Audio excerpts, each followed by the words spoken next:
அவர்களோடு நெருக்கமாக தோளோடு தோள் இறுக பற்றி வளர்ந்த தமிழ் தேசியத்தில் பணி செய்த ஐயா அருகோ அவர்கள் இடமாறும்போது கூட தமிழ்நாடு அரசு அண்மை காலங்களில் பலருக்கு ஏதோ ஒரு அரசே மரியாதை செய்தது. ஒரு எஸ்பி பாலசுப்ரமணியம் ஒரு பின்னணி பாடகர். அந்த பின்னணி பாட்டு பாடுறவருக்கே தமிழ்நாடு அரசு ஓடி வந்து துப்பாக்கியோடு நின்று குண்டுகள்லாம் வெடித்து வானத்தை பார்த்து வணக்கத்தை செலுத்துது. அதுபோல் சின்ன சின்ன ஆள்களுக்கெல்லாம் அப்போ நடிகர்களும் இந்த நாட்டில் திரைப்பட கலைஞர்களும் தான் மனிதர்களா?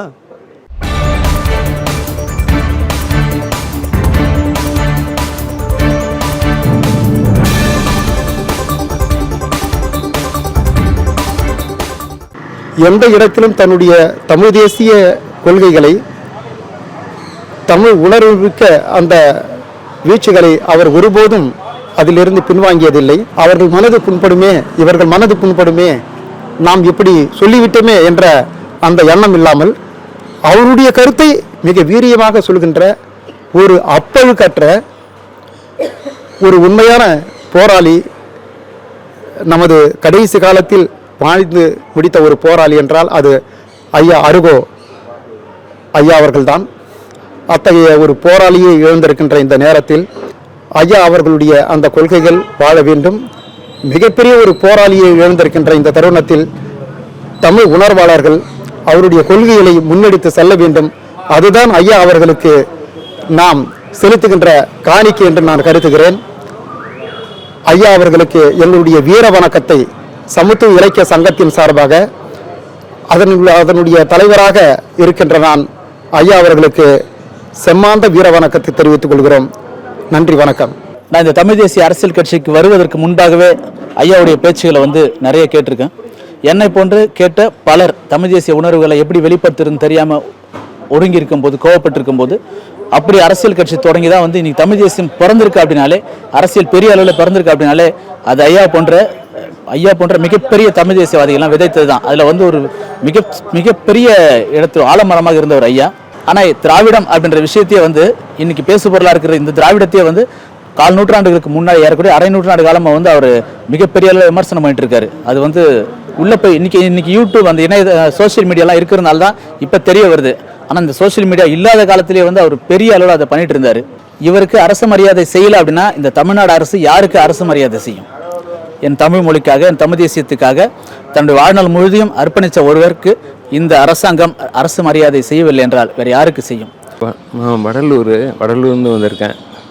ஐயா என் மேலே அவ்வளோ அதீத ஒரு பாசம் வச்சுருப்பார். வடலூர் ஆர்வம் அவர்களே அப்படின்னு அழைப்பார். என்ன பெரிய இழப்புங்க ஐயா, தமிழ் சமுதாயத்துக்கு மிகப்பெரிய இழப்பு. தமிழ் தேசியத்துக்கு ஒரு பெரிய ஆளுமையாக வரக்கூடியவர். அவருடைய இழப்புன்றது நம்மளால ஈடு செய்ய முடியாத இழப்பு. இந்த அளவுக்கு நாலேஜபிளாக கிட்டத்தட்ட ஒரு செஞ்சுரி நாலேஜ் அவர் தரவாக வச்சுருந்தார். எப்போ கேட்டாலும் எதையும் டேப் பண்ணி நம்மளால் அவர்கிட்ட இருந்து எடுக்க முடியும். இந்த அளவுக்கு நாலேஜபிள் ஆள்லாம் இப்போ எல்லாம் ஒவ்வொருத்தராக போயிட்டுருக்காங்க. சீதையின் மைந்தன் போனார், ஒரிசா பாலு போனார், அடுத்து இவர் போயிட்டார். இந்த இழப்பை எப்படி நம்ம ஈடுகட்ட போகிறோம்னு தெரில. ஆனால் எல்லாத்தையும் விதைச்சிட்டார் ஐயா. அறிஞர், தமிழறிஞர், சொல்லப்போனால் தமிழ் இனத்தினுடைய ஒரு மிகப்பெரிய சொற்பொழிவாளர். இனம், மொழி, நாடு, கலைகள் எல்லாம் பற்றியும் தெரிந்த ஒரு மாமனிதர் ஐயா அருகோ அவர்கள். எல்லோருக்கும் எல்லா வாய்ப்பும் இருக்குது. தமிழ்நாட்டில் பொய் சொல்கிறவங்களுக்கு அரசியல் இருக்குது, சூதுவாது செய்கிறவங்களுக்கு லாபம் இருக்குது, வீடு வாசல் என்று கிடப்பவர்களுக்கு ஏதாவது ஒரு சுற்றம் இருக்குது, சூழ்நிலை இருக்குது. ஆனால் இப்படியெல்லாம் தன்னலம் என்று இல்லாமல் இருக்கின்றவர்களுக்கு ஏது மரியாதை? எங்கேயும் மரியாதை கிடையாது. உழைக்கிறவங்க உழைத்து விட்டு போய்விட வேண்டும். தமிழ்நாடு அரசு அண்மை காலங்களில் பலருக்கு ஏதோ ஒரு அரசே மரியாதை செய்தது. ஒரு எஸ்பி பாலசுப்ரமணியம் ஒரு பின்னணி பாடகர். அந்த பின்னணி பாட்டு பாடுறவருக்கே தமிழ்நாடு அரசு ஓடி வந்து துப்பாக்கியோடு நின்று குண்டுகள்லாம் வெடித்து வானத்தை பார்த்து வணக்கத்தை செலுத்துது. அதுபோல் சின்ன சின்ன ஆள்களுக்கெல்லாம் அப்போ நடிகர்களும் இந்த நாட்டில் திரைப்பட கலைஞர்களும் தான் மனிதர்களா? உழைக்கின்றவர்கள், இந்த செய்தியை ஊருக்கு கொண்டு போய் சேர்க்கின்றவர்கள், இந்த நாட்டு நடப்புகளையெல்லாம் பற்றி பேசுகின்றவர்கள், நல்லெண்ண நடக்க வேண்டும் என்று நினைக்கின்றவருடைய வாழ்க்கையெல்லாம் இன்றைக்கு வரலாறுகளாக ஆகாமல் இருப்பதற்கு நம்முடைய ஜனநாயகம் ஒரு பெரிய சூழ்ச்சி வலை போல இன்றைக்கு இருக்கின்றது.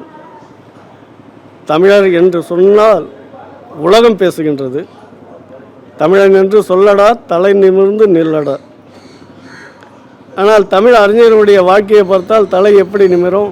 வாடகை வீட்டில் இருந்துக்கணும், யாராவது வந்து உதவி செய்தால் அந்த உதவி தொகையில் வாழணும், குடும்பம் என்பதை எப்படி நடத்துவது என்றே தெரியாத சூழ்நிலை. அப்படி ஒரு கேடுகெட்ட நிலை இன்றைக்கு தமிழ்நாட்டில் மொழி அறிஞர்களுக்கும் புலவர்களுக்கும் இருக்கின்றது. நல்ல வேலை இன்றைக்கு திருவள்ளுவர்லாம் இல்லாமல் போயிட்டார். இருந்திருந்தால் அவரும் இந்த மாதிரி தான் சாதாரணமாக ஒரு தெருவில் படுத்துக்கிட்டு போயிட்டுருப்பார். ஆனால் இந்த நிலைமையெல்லாம் மாறுவதற்கு நம்ம அருகோ அவர்களுடைய இறப்பு ஒரு எடுத்துரைப்பு போல இருக்கும் என்று நான் நம்புகின்றேன். இனியாவது நாளை இந்த அறிஞர் அருகோ அவர்களுடைய நிறைவு நாளை கொண்டாடுகின்ற விதமாக தமிழ்நாடு அரசு தன்னுடைய காவல் படையை அழைத்து அவருக்கு ஒரு வணக்கம் செலுத்த வாய்ப்பளித்தால் மிகவும் நன்றியாக இருக்கும், வணக்கமாக இருக்கும். இதை நாங்கள் எங்களுடைய தமிழர் தன்னுரிமை கட்சியின் சார்பில் தமிழ்நாட்டு அரசிற்கு வைக்கின்ற கோரிக்கையாகும். இந்த திராவிடர்கள் நம்மை எவ்வாறு பிரித்து ஆளுகின்றார் என்ற சூழ்ச்சியை வெளிப்படையாக ஒப்பற்ற எவரிடமும் விலை போகாமல் இருந்த எங்கள் பெருந்தலைவர் ஐயா வைகோ அவர்கள், அவர் விட்டு சென்ற பணியை தமிழ்நாட்டில் உள்ள அனைத்து தமிழ் தேசியம் உண்மையாக கருதும் தலைவர்கள் இதை ஏற்றுக்கொண்டு ஆண்டுதோறும் இந்த செய்தியை வருடம் தமிழ் குடிகளாகிய நாம் அனைவரும் நினைவுபடுத்தி வரும் இளைய தமிழின சமுதாய மாணவர்களுக்கு எடுத்துரைப்போம் என்று இந்நாளில் உலக தமிழர்கள் நாம் அனைவரும் இந்த உறுதியை ஏற்போம். கரு சந்திரசேகரன், உலகத் தமிழின பேரியக்கம். ஒரு கண் தமிழ்நாடு, இன்னொரு கண் தமிழீழம் என தான் வாழ்ந்த 88 வயது வரைக்கும் தமிழ் மொழி, தமிழர் இனம், தமிழர் விடுதலை பேசி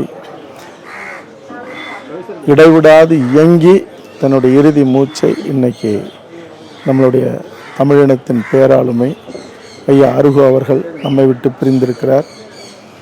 இந்த இழப்பு வெறும் வார்த்தையில் ஒரு பேரிழப்பு அப்படின்னு சொல்லிட முடியாது. ஏன்னா இது ஒரு ஈடு செய்ய முடியாத ஒரு பேரிழப்பு. காரணம், மாணவ பருவத்திலேயே ஒருத்தர் தொடங்கும்போது கம்யூனிசம், பெரியாரியம் அப்படின்னு தொடங்கி ஒரு கட்டத்தில் தமிழ் தேசியம்னு வந்த எத்தனையோ தலைவர்கள் இருக்காங்க.